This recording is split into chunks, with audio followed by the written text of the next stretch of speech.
Sanibona bafethu uvane lo. So igame elandelayo iBafana Bafana bayodlala against iAngola. Njengoba beyodlala nje against iAngola bazodlala ngomhla ka-22 December ngo-7 o'clock isikhathi. Ungayibukela ke le game le ku-DStv. Uyibukele ke le game le ku-SABC 1. Izobe ikhona futhi na ku-SABC Plus. Yabo iwona ke ama games lawo sobe siwabuka iAfcon nje siyaqala nje Monday. Yabo siyaqala Monday iAfcon iqala ngesonto. So iAngola bafethu for me it's one of those teams ongeke uyipredict. Yabo ngeke uzuyipredict kakhulu iAngola because awuyazi kakhulu ukuthi izokuphathelana ngalolo suku lolo. Yabo yona ayinabo abadlali abadumi ngaleyo ndlela. Yabo abekho abadlali abatheni obaziyo ongabasaba abadlalela yona iAngola but ke yabo indlela abadlala ngakhona I saw their last AFCON, indlela ababedlala ngakhona kwiAfcon esiphuma kuyona.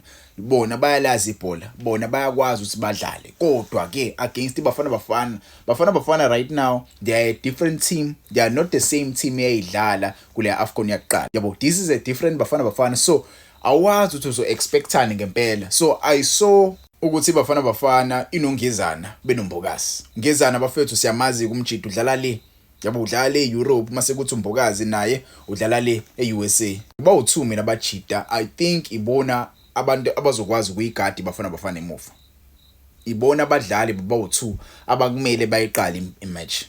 I strongly believe ukuthi umbokazi angadlala as a left center back mase kuthi ubani ungezana adlale as a right center back. Mase kuthi ke kuma wing backs sesingabheka ke lapha ka left ngingazi lapha ka left I'm a bit skeptical. Yabo isquad ngasihlanganisa sonke seBafana but inkinga yami ilapha kwi left wing back. Do you think kumele siqalise uModiba noma siqalise uKabini? uModiba inkinga yakho uhamba kakhulu phambili. Yabo umnandi meya phambili. Mase kumele kubuye emuva.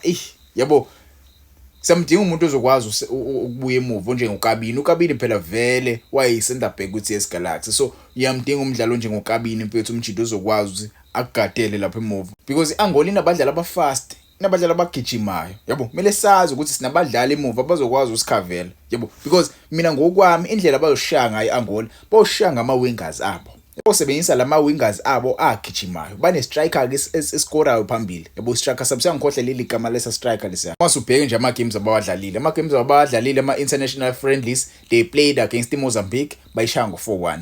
They played against iZambia bayishaya ngo-3-2. They played against iArgentina badlawa ngo-2-0 iArgentina. Yabo but uyawabona ama club abadlali nawo ama club ngempela ikhona bafethu iZambia. Ikhona iZambia kule competition. Argentina they played against the world champions. Yabo i-team lengempela bafethu ebi serious. They played against iCameroon but wrong on 0-0 against iCameroon. I don't know kwenzeka landa pa against iEswatini but ke nakhona ba draw ngo 0-0. Yabo so lengokwami mina akusiyona iclub consistent. Yabo they are not consistent. Yabo in nature they are not consistent because if you can check their games in their last 9 games wabo sebe win 3 games badliwa 3 games badraw 2 games. Yabo abekho consistent. Yabo akusiyona team ongasho ukuthi consistent le bayakwazi ukuthi bawine ngaleyo ndlela. So iBafana la akumele icomplicate kakhulu izinto. Hugo Bros akumele complicate kakhulu izinto. I saw i-defense yabo banabadlala about 2 ama defender. Left center back yabo idlala le Italy if I'm not mistaken. I think udlala kwi La Liga. Yeah, udlala kwi La Liga lo amjida lo. Mase ukuthi omunye umdlali wabo I think yena udlala eItaly. Mase ukuthi i-right wing back yabo idlale le kwi Lyon, idlala le kwi Ligue 1.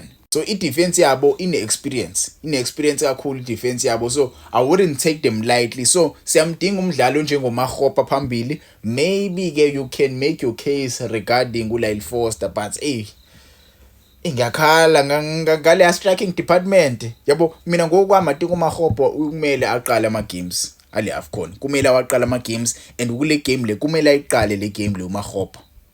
Kumele aqale uMakgopa against iAngola.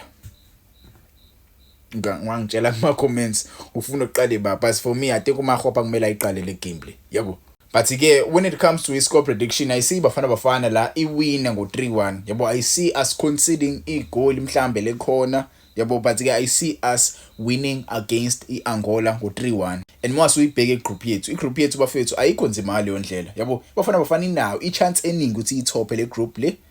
Yabo mase siwina against iAngola, siwine against iZimbabwe, iEgypt sithola ipoint elilodwa.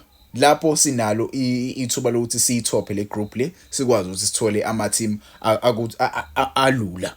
Singakwazi ukuthola ama-team alula mase siyodlala le kuma last of 16.